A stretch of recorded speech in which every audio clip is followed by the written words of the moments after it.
मिट्टी जिसे मृदा कहा जाता है, इसकी डेफिनेशन क्या है? तो मृदा भूमि पर पाई जाने वाली दानेदार परत है जिसका निर्माण मूल रूप से चट्टानों के विखंडित होने, उनमें वनस्पति व जीवों के सड़ने गलने तथा जलवायु की क्रिया से निर्मित अम्लीय पदार्थों से लाखों वर्षों की प्रक्रिया के बाद मृदा का निर्माण होता है। जो आप पृथ्वी के धरातल पर देखते हैं दानेदार परत, वही मृदा कहलाती है और इसका निर्माण चट्टानों के टूटने फूटने और जो पेड़ पौधे होते हैं, जानवर होते हैं, इनके गलने सड़ने के बाद जो इनका अंश बचता है, इससे मिलकर मृदा का निर्माण होता है। और मिट्टी के अध्ययन के विज्ञान को मृदा विज्ञान कहते हैं। ये इंपॉर्टेंट है। हिंदी में तो आसान ही है कि इसे मृदा विज्ञान कहते हैं, पर कई बार ये इंग्लिश में पूछ लिया जाता है।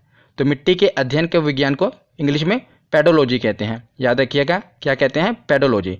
तो इसे आप कैसे याद रख पाएंगे?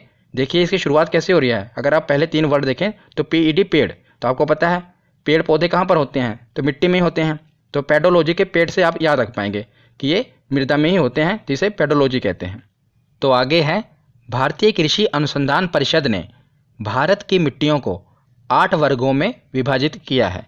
याद रखिएगा कि जो भारतीय कृषि अनुसंधान परिषद है, इसने भारत में पाई जाने वाली सभी प्रकार की मिट्टियों को 8 वर्गों में विभाजित किया है।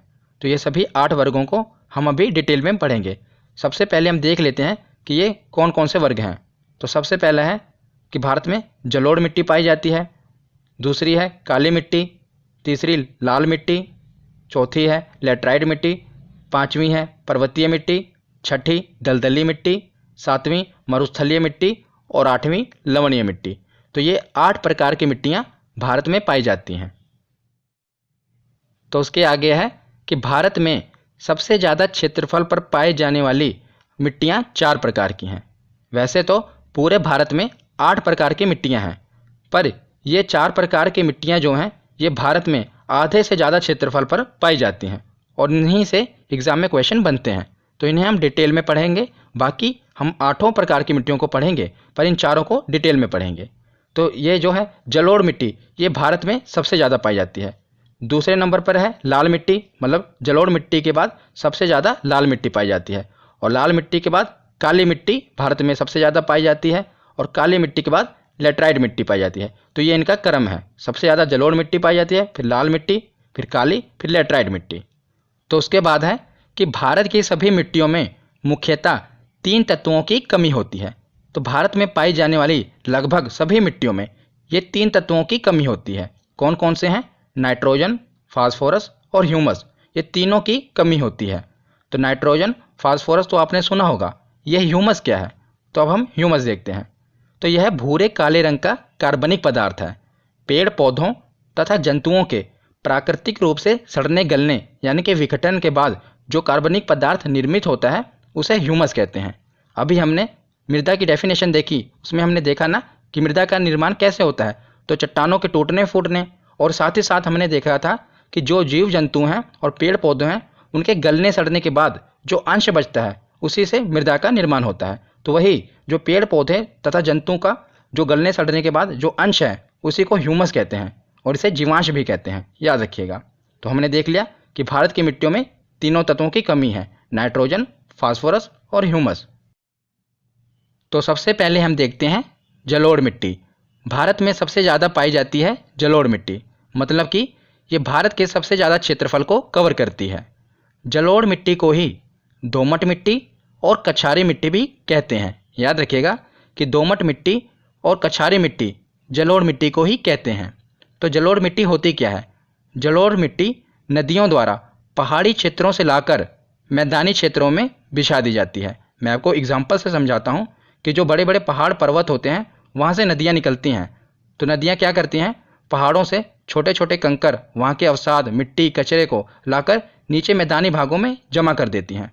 तो वहाँ से जो वो मिट्टी, अवसाद, कचरे को लाकर मैदानी भागों में जमा कर देती हैं, उसी को जलोढ़ मिट्टी कहते हैं।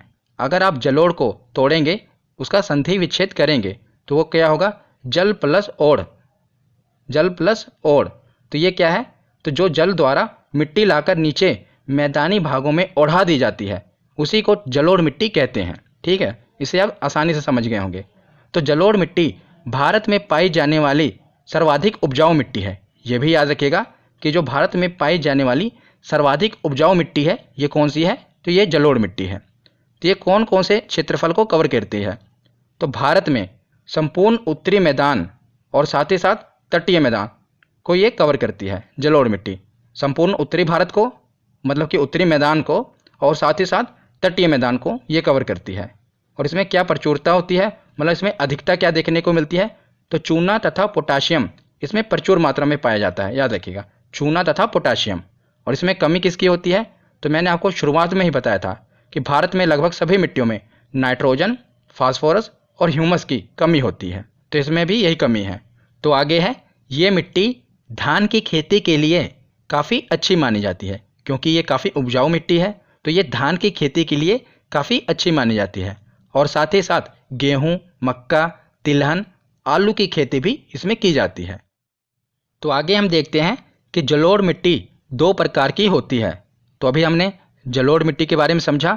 तो ये जो जलोढ़ मिट्टी होती है ये दो प्रकार की होती है, बहुत ही इंपॉर्टेंट है, कई बार एग्जाम में पूछा गया है। एक प्रकार को कहते हैं बांगर और दूसरे को कहते हैं खादर।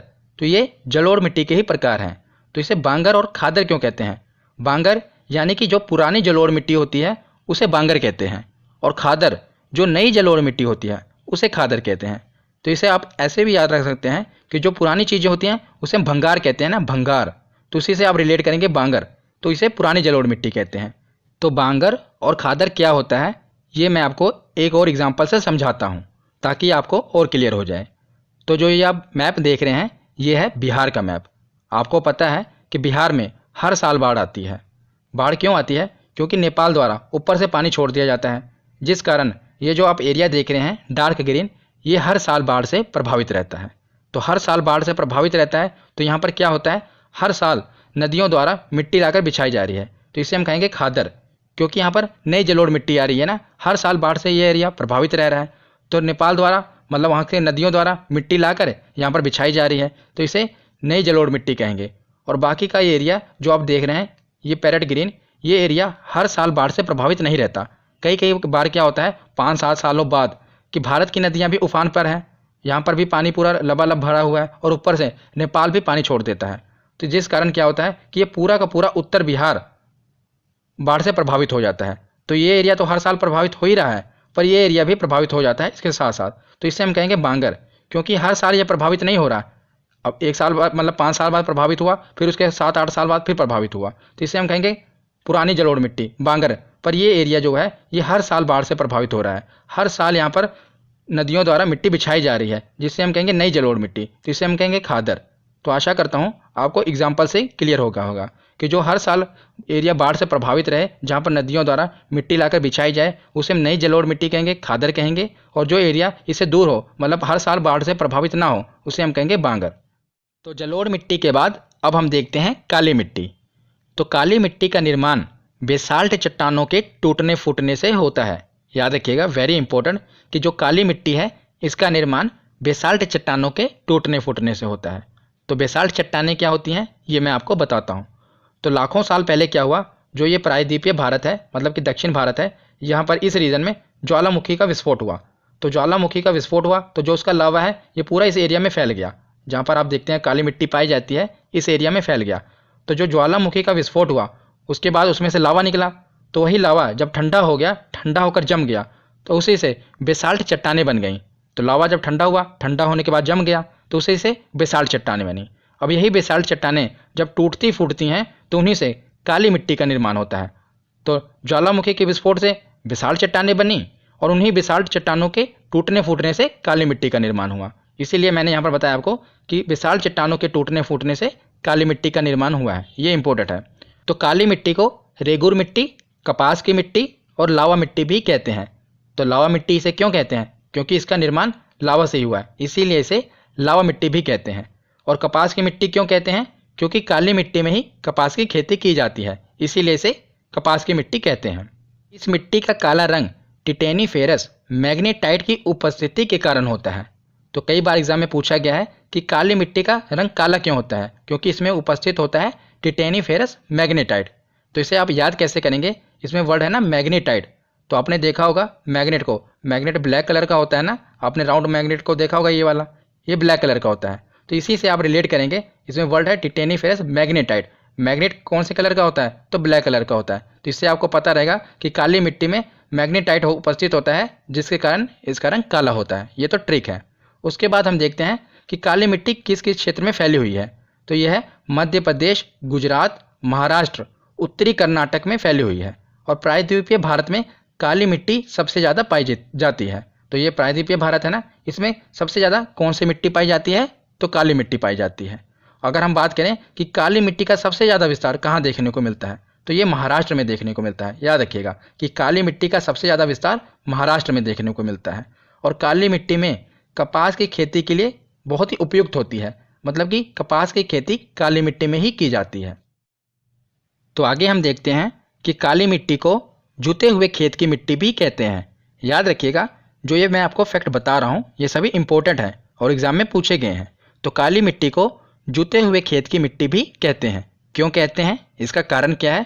क्योंकि काली मिट्टी में जल सोखने की क्षमता अधिक होती है और जब इसके ऊपर धूप पड़ती है तो इसमें दरारें पड़ जाती हैं, जिस कारण इसे जुते हुए खेत की मिट्टी भी कहते हैं। तो जैसा कि आप इमेज में देख रहे हैं, ये काली मिट्टी है जिसमें क्या हुआ, दरारें पड़ गई हैं, जिस कारण ऐसा प्रतीत हो रहा है कि खेत की जुताई हुई है, पर नहीं, ये काली मिट्टी में दरारें पड़ने के कारण ये ऐसा लग रहा है कि जुते हुए खेत की मिट्टी है। तो याद रखिएगा, ये इंपॉर्टेंट है कि काली मिट्टी को ही जुते हुए खेत की मिट्टी कहते हैं। तो काली मिट्टी के बाद अब हम देखते हैं लाल मिट्टी। लाल मिट्टी प्रायद्वीपीय भारत के कम वर्षा वाले क्षेत्रों में पाई जाती है। तो भारत में जहाँ पर कम वर्षा होती है उन क्षेत्रों में लाल मिट्टी पाई जाती है। इस मिट्टी का लाल रंग फेरिक ऑक्साइड की उपस्थिति के कारण होता है। तो याद रखिएगा कि फेरिक ऑक्साइड की उपस्थिति के कारण ही मिट्टी का रंग लाल होता है। तो फेरिक ऑक्साइड लोहे का ऑक्साइड है, तो आपको पता होगा कि जब लोहे में जंग लगता है तो उसका रंग भूरा लाल हो जाता है। तो उसी प्रकार फेरिक ऑक्साइड जिस मिट्टी में होगा उस मिट्टी का रंग लाल हो जाएगा। इस मिट्टी में लोहा और सिलिका की अधिकता होती है। तो याद रखिएगा कि इसमें अधिकता किसकी होती है? तो लोहा और सिलिका की अधिकता होती है। और यह मिट्टी भारत में तमिलनाडु, आंध्र प्रदेश, नागालैंड, महाराष्ट्र, कर्नाटक के कुछ भागों में पाई जाती है। पर आपको ये सभी राज्य याद नहीं रखने, आपको याद क्या रखना है कि तमिलनाडु और आंध्र प्रदेश कि सबसे ज़्यादा इसका विस्तार तमिलनाडु और आंध्र प्रदेश में देखने को मिलता है। और जब भी आपसे एग्जाम में क्वेश्चन पूछा जाएगा तो तमिलनाडु और आंध्र प्रदेश ही पूछा जाएगा। तो लाल मिट्टी का सबसे ज़्यादा विस्तार तमिलनाडु और आंध्र प्रदेश में देखने को मिलता है, इस एरिया में। तो उसके बाद हम देखते हैं कि यह मिट्टी बाजरे की खेती के लिए काफ़ी उपयुक्त मानी जाती है। तो जो लाल मिट्टी होती है इसमें बाजरे की खेती के लिए ये काफ़ी उपयुक्त मानी जाती है। और जब लाल मिट्टी जल को सोख लेती है, यानी कि जलयोजित अवस्था में होती है, तब यह पीली दिखाई पड़ती है। आपने पीली मिट्टी के बारे में भी सुना होगा। तो यही लाल मिट्टी जब इसमें यह जल को पूरी तरह सोख लेती है, जलयोजित अवस्था में होती है, तो ये पीली दिखाई पड़ती है लाल मिट्टी। तो लाल मिट्टी के बाद अब हम देखते हैं लेटेराइट मिट्टी। तो यह मिट्टी उस क्षेत्र में पाई जाती है जहाँ पर 200 सेंटीमीटर से अधिक वर्षा हो और साथ ही साथ अत्यधिक गर्मी पड़े। मतलब कि जहाँ पर अत्यधिक वर्षा हो और अत्यधिक गर्मी पड़े वहाँ पर लेटेराइट मिट्टी पाई जाती है। और इसी लेटेराइट मिट्टी को मखरेली मिट्टी भी कहते हैं। क्या कहते हैं? मखरेली मिट्टी। और इस मिट्टी में लौह ऑक्साइड और एल्यूमिनियम की मात्रा भरपूर होती है। अगर इसमें लौह ऑक्साइड होता है तो इस मिट्टी का रंग भी लाल होता है, क्योंकि जिस मिट्टी में लौह ऑक्साइड होगा उस मिट्टी का रंग लाल होगा। तो यह मिट्टी भी लाल रंग की होती है, लेटेराइट मिट्टी। तो इस मिट्टी में निक्षालन, जिसे इंग्लिश में लीचिंग कहते हैं, की प्रक्रिया देखने को मिलती है। तो निक्षालन की प्रक्रिया क्या है? जैसा मैंने अभी आपको बताया कि ये मिट्टी कहाँ पर देखने को मिलेगी, जहाँ पर अत्यधिक वर्षा होगी। तो अत्यधिक वर्षा होने के कारण क्या होता है, जो मिट्टी के ऊपर पोषक तत्व होते हैं वो पानी में घुलकर बह जाते हैं। तो जिस कारण ये मिट्टी अत्यधिक उपजाऊ नहीं होती, क्योंकि इसके जो पोषक तत्व हैं वो जल में घुलकर बह जाते हैं। इसी को निक्षालन की प्रक्रिया कहते हैं। तो आशा करता हूँ आपको समझ में आई होगी। और इसके बाद यह मिट्टी कहाँ देखने को मिलती है? तो यह मिट्टी मुख्यतः केरल, कर्नाटक, तमिलनाडु, महाराष्ट्र, तो जो ये भारत का पश्चिमी घाट है यहाँ पर, और साथ ही साथ उड़ीसा, मेघालय और असम के कुछ हिस्सों में देखने को मिलती है। तो आपको ये सभी राज्य याद नहीं रखने, बस आपको ये याद रखना है कि जो पश्चिमी घाट है यहाँ पर, और साथ ही साथ जो इसका सबसे ज़्यादा विस्तार है वो केरल में देखने को मिलता है। मतलब कि केरल में लेटराइट मिट्टी पाई जाती है। सबसे ज़्यादा भारत में लेटराइट मिट्टी का विस्तार केरल में ही देखने को मिलता है।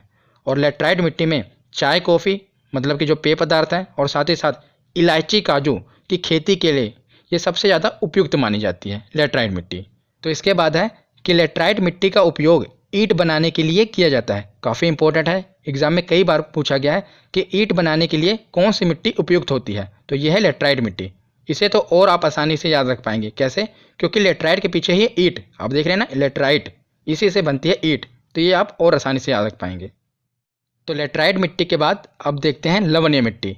जैसा कि नाम से क्लियर है कि जिस मिट्टी में लवण यानी कि नमक की मात्रा ज़्यादा हो उसे लवणीय मिट्टी कहते हैं। जब मिट्टी की प्रकृति क्षारीय होती है और उसमें नमक की मात्रा बढ़ जाती है तो उसे लवणीय मिट्टी कहते हैं। और साथ ही साथ लवणीय मिट्टी को रेह, कल्लर और ऊसर मिट्टी के नाम से भी जाना जाता है। मतलब कि भारत के अलग अलग राज्यों में ये लवणीय मिट्टी पाई जाती है, तो वहाँ पर उसे अलग अलग नामों से जाना जाता है। तो रेह, कल्लर और ऊसर इसी मिट्टी के नाम हैं। और भारत में इस मिट्टी का सबसे ज़्यादा विस्तार गुजरात के कच्छ के रण में देखने को मिलता है। तो आप ये जैसा कि इमेज में देख रहे हैं ना, ऐसा लग रहा है कि सफ़ेद चादर ओढ़ा दी गई हो, पूरा पूरा नमक दिख रहा है। तो यही है लवणीय मिट्टी, जो कि गुजरात के कच्छ के रण में देखने को मिलती है। तो लवणीय मिट्टी के बाद देखते हैं पर्वतीय मिट्टी। ये तो और आसान है। पर्वतीय मिट्टी तो जो पर्वतों पर पाई जाए, तो इस प्रकार की मृदा का विस्तार पर्वतों पर देखने को मिलता है। जहाँ पर हिमालय पर्वत का विस्तार है वहाँ पर इस प्रकार की मिट्टी पाई जाती है, जैसा कि आप इमेज में देख रहे हैं। तो पूरा जो उत्तर भारत में हिमालय है ना फैला हुआ, वहाँ पर इस मिट्टी का विस्तार देखने को मिलता है। तो जैसा कि जम्मू कश्मीर, लद्दाख, हिमाचल प्रदेश, उत्तराखंड, सिक्किम, अरुणाचल प्रदेश, यहाँ पर इस मिट्टी का विस्तार देखने को मिलता है। पर्वतीय ढालों पर सेब, नाशपाती, चाय की खेती की जाती है। तो आपने सुना होगा कश्मीरी सेब के बारे में, बहुत फेमस है कश्मीरी सेब। तो पर्वतीय ढालों पर ही यानी कि पर्वतीय मिट्टी पर ही सेबों की खेती की जाती है। तो हमने 6 प्रकार की मिट्टियों के बारे में पढ़ लिया। अब बची 2 प्रकार की मिट्टियाँ, इन्हें भी देख लेते हैं। तो सबसे पहले है मरुस्थलीय मिट्टी। इस प्रकार की मृदा में नमी की कमी होती है और इसका विस्तार भारत में मुख्यतः राजस्थान, गुजरात, दक्षिण पंजाब और दक्षिण हरियाणा में देखने को मिलता है। तो मुख्यतः जो मरुस्थलीय मिट्टी है इसका विस्तार राजस्थान के एरिया में देखने को मिलता है। और मरुस्थलीय भूमि होने के कारण यहाँ पर खाद्यान्न उगाना संभव नहीं है, पर मोटा अनाज जैसे कि बाजरा, ज्वार और सरसों की खेती की जाती है। तो जो मरुस्थलीय मिट्टी है इसमें मोटा अनाज उगाया जा सकता है, जैसे कि बाजरा हो गया, ज्वार हो गया। तो यह है मरुस्थलीय मिट्टी। इसके बाद देखते हैं दलदली मिट्टी। दलदली मिट्टी का विकास अत्यधिक वर्षा और वनस्पतियों के सड़ने के कारण होता है। वनस्पतियाँ यानी कि पेड़ पौधों के सड़ने के कारण और उसी के साथ अत्यधिक वर्षा हो जाए जिस कारण कीचड़ सा हो जाता है, उसी को दलदली मिट्टी कहते हैं। और दलदली मिट्टी में ह्यूमस की मात्रा अधिक होती है। मैंने आपको शुरुआत में बताया था कि भारत की अधिकतर मिट्टियों में नाइट्रोजन, फास्फोरस और ह्यूमस की कमी होती है, पर दलदली मिट्टी में ह्यूमस की मात्रा अधिक होती है। क्यों होती है? क्योंकि इसका तो निर्माण ही पेड़ पौधों के सड़ने के कारण होता है, और पेड़ पौधों के सड़ने के बाद जो अंश बचता है उसे जीवांश यानी कि ह्यूमस कहते हैं। और इसका निर्माण भी पेड़ पौधों के सड़ने के कारण हो रहा है, इसीलिए इसमें ह्यूमस की मात्रा अधिक होती है। और दलदली मिट्टी का विस्तार मुख्यतः केरल, उत्तराखंड और पश्चिम बंगाल के कुछ क्षेत्रों में देखने को मिलता है। तो यहाँ पर हमने पूरे 8 प्रकार की मिट्टियों के बारे में पढ़ लिया। अब कुछ हम महत्वपूर्ण तथ्य देख लेते हैं। तो लास्ट में हम कुछ महत्वपूर्ण तथ्य देख लेते हैं, क्योंकि ये भी एग्जाम में पूछे जाते हैं। उसके बाद हम प्रीवियस ईयर क्वेश्चन देखेंगे। तो जो आप ये इमेज में देख रहे हैं, ये है पीएच स्केल। इससे हम किसी भी वस्तु का पीएच मान यानी कि ये पता लगाते हैं कि वो वस्तु अम्लीय है या क्षारीय है। अगर किसी वस्तु का पीएच 7 होगा तो वो उदासीन होगी, यानी कि ना ही अम्लीय होगी और ना ही क्षारीय। अगर उसका पीएच 7 से बढ़ेगा, आगे प्लस में होगा, 8 हो, 9 हो पीएच, तो वो क्षारीय प्रकृति की होगी। अगर उसका पीएच 7 से कम हो तो वो अम्लीय प्रकृति की होगी। तो मैंने आपको पीएच स्केल क्यों बताया? क्योंकि जो मुख्यतः फसलों को उगाने के लिए भूमि का पीएच होना चाहिए वो लगभग 6 और 7 के मध्य होना चाहिए। मतलब कि उदासीन होना चाहिए, ना तो अम्लीय हो ना क्षारीय हो। पर अगर मिट्टी अम्लीय हो या क्षारीय हो तो उसकी अम्लीयता और क्षारीयता को कम कैसे किया जाएगा ये मैं आपको बताता हूँ, क्योंकि यही एग्जाम में पूछा जाता है। तो अगर मिट्टी अम्लीय हो, पहले आप देख रहे हैं अम्लीय मिट्टी, अगर मिट्टी अम्लीय हो तो मिट्टी की अम्लीयता को कम करने के लिए चूने का उपयोग किया जाता है। और दूसरा है क्षारीय मिट्टी। अगर मिट्टी क्षारीय हो तो उसे क्षारीयता को कम करने के लिए जिप्सम का उपयोग किया जाता है। दोनों याद रखिएगा, अगर अम्लीय मिट्टी हो तो उसमें चूने का उपयोग किया जाता है अम्लीयता को कम करने के लिए। अगर क्षारीय मिट्टी हो तो जिप्सम का उपयोग किया जाता है उसकी क्षारीयता को कम करने के लिए। तो यहाँ पर हमारा थ्योरी सेक्शन कंप्लीट होता है। अब हम इससे रिलेटेड प्रीवियस ईयर क्वेश्चन देखते हैं कि हमारे प्रीवियस ईयर क्वेश्चन कितने सही होते हैं। तो चलिए अब प्रीवियस ईयर क्वेश्चन देखते हैं कि हमारे कितने क्वेश्चन सही होते हैं। तो सबसे पहला क्वेश्चन है कि भारतीय कृषि अनुसंधान परिषद के अनुसार भारत में कितने प्रकार की मिट्टियाँ पाई जाती हैं। तो भारत में कितने प्रकार की मिट्टियाँ पाई जाती हैं? तो 8 प्रकार की मिट्टियाँ भारत में पाई जाती हैं। दूसरा प्रश्न है कि भारत की सर्वाधिक उपजाऊ मिट्टी कौन सी है। तो आप बताइए कि भारत की सबसे उपजाऊ मिट्टी कौन सी है। तो यह है जलोढ़ मिट्टी, ये भारत की सबसे उपजाऊ मिट्टी है। तीसरा प्रश्न है कि भारत के सर्वाधिक क्षेत्र पर किस प्रकार की मिट्टी का विस्तार पाया जाता है। तो मैंने आपको बताया था कि भारत का सबसे ज़्यादा क्षेत्रफल किस मिट्टी ने कवर किया है। तो यह है जलोढ़ मिट्टी, यही मिट्टी सबसे ज़्यादा उपजाऊ है और यही मिट्टी भारत के सबसे ज़्यादा क्षेत्रफल में पाई जाती है। तो याद रखिएगा। अगला प्रश्न है कि नवीन जलोढ़ मिट्टी को अन्य किस नाम से जाना जाता है। नवीन यानी कि नई जलोढ़ मिट्टी। तो नई जलोढ़ मिट्टी को कहते हैं खादर। बांगर किसे कहते हैं? भंगार से हम रिलेट करेंगे पुरानी मिट्टी को, तो जो नई है उसे हम कहेंगे खादर। अगला प्रश्न है कि पुरानी जलोढ़ मिट्टी को अन्य किस नाम से जाना जाता है। तो पुरानी को क्या कहते हैं? बांगर। नई को खादर और पुरानी को बांगर। अगला प्रश्न है कि क्षेत्रफल के आधार पर भारत की मिट्टियों का सही अवरोही क्रम क्या है। अवरोही क्रम मतलब कि घटते क्रम, मतलब कि पहले सबसे ज़्यादा भारत में कौन सी मिट्टी पाई जाती है, फिर उससे कम, उससे कम। तो सबसे ज़्यादा कौन सी पाई जाती है? वो तो है जलोढ़। इसमें जलोढ़ कौन सा है? तो ए और बी दोनों में जलोढ़। तो जलोढ़ के बाद कौन सी पाई जाती है? तो वो है लाल मिट्टी। तो यह है ऑप्शन बी, सबसे ज़्यादा जलोढ़ मिट्टी, उससे कम लाल, उससे कम काली, उससे कम लेटराइट। यह है क्षेत्रफल के आधार पर भारत की मिट्टियों का सही अवरोही क्रम, ऑप्शन बी। तो अगला प्रश्न है कि कपास की खेती के लिए सर्वोत्तम मिट्टी होती है। तो ये एसएससी में क्वेश्चन पूछा गया है और भी कई एग्जामों में ये क्वेश्चन पूछा गया है, इंपॉर्टेंट है। बताइए कपास की खेती के लिए कौन सी सर्वोत्तम मिट्टी है। तो यह है काली मिट्टी। काली मिट्टी में कपास की खेती की जाती है, मैंने आपको बताया था। और काली मिट्टी का विस्तार पाया जाता है। तो भारत में कहाँ पर काली मिट्टी का विस्तार पाया जाता है? तो मैंने आपको बताया था कि प्रायद्वीपीय भारत में, महाराष्ट्र में, मध्य प्रदेश में और गुजरात में, मतलब कि इनमें से सभी। तो यहाँ पर काली मिट्टी का विस्तार पाया जाता है। अगर ये पूछ लिया जाता कि सबसे ज़्यादा कहाँ पर पाया जाता है, तो वो होता महाराष्ट्र। तो महाराष्ट्र में सबसे ज़्यादा काली मिट्टी का विस्तार है, पर गुजरात, मध्य प्रदेश और महाराष्ट्र तीनों में काली मिट्टी पाई जाती है। उसके बाद अगला प्रश्न है कि भारत में निम्नलिखित मृदाओं में कौन सी बेसाल्ट लावा के अपक्षय के कारण निर्मित हुई है। तो बेसाल्ट चट्टानों से कौन सी मृदा बनी थी? मैंने आपको बताया था कि ज्वालामुखी से लावा निकला, वो ठंडा होकर बेसाल्ट चट्टानें बनी और उन्हीं के टूट फूट से काली मिट्टी बनी थी। तो काली मृदा इसका सही जवाब होगा, ये बेसाल्ट चट्टानों से बनी है। उसके बाद अगला प्रश्न है कि रेगूर मिट्टी का दूसरा नाम है। तो रेगूर मिट्टी का दूसरा नाम क्या है? तो काली मिट्टी। काली मिट्टी को ही रेगूर मिट्टी के नाम से जानते हैं, ये हमने पढ़ा था। अगला प्रश्न है कि मिट्टी की अम्लीयता को कम करने के लिए उसमें क्या मिलाया जाता है। तो अम्लीयता को कम करना हो तो उसमें क्या मिलाया जाएगा? तो उसमें चूना मिलाया जाएगा। अगर यही पूछा होता कि क्षारीयता को कम करना है तो उसमें क्या मिलाया जाता? तो उसमें जिप्सम मिलाया जाता। पूछा हमें क्या है कि अम्लीयता कम करने के लिए, तो अम्लीयता कम करने के लिए चूना मिलाया जाता है। लास्ट प्रश्न है इस वीडियो का कि निम्नलिखित में से कौन सी मिट्टी ईंटों के लिए उपयुक्त मानी जाती है। तो ये हमने ट्रिक से पढ़ा था, कौन सी मिट्टी है? लेटराइट मिट्टी। इसी के पीछे ना ईंट, तो ईंट से ही ईंटों का निर्माण होता है, मतलब कि लेटराइट मिट्टी से ही ईंटों का निर्माण होता है। तो आज की वीडियो यहीं पर ख़त्म होती है। कैसी लगी ये वीडियो कमेंट सेक्शन में ज़रूर बताना। धन्यवाद।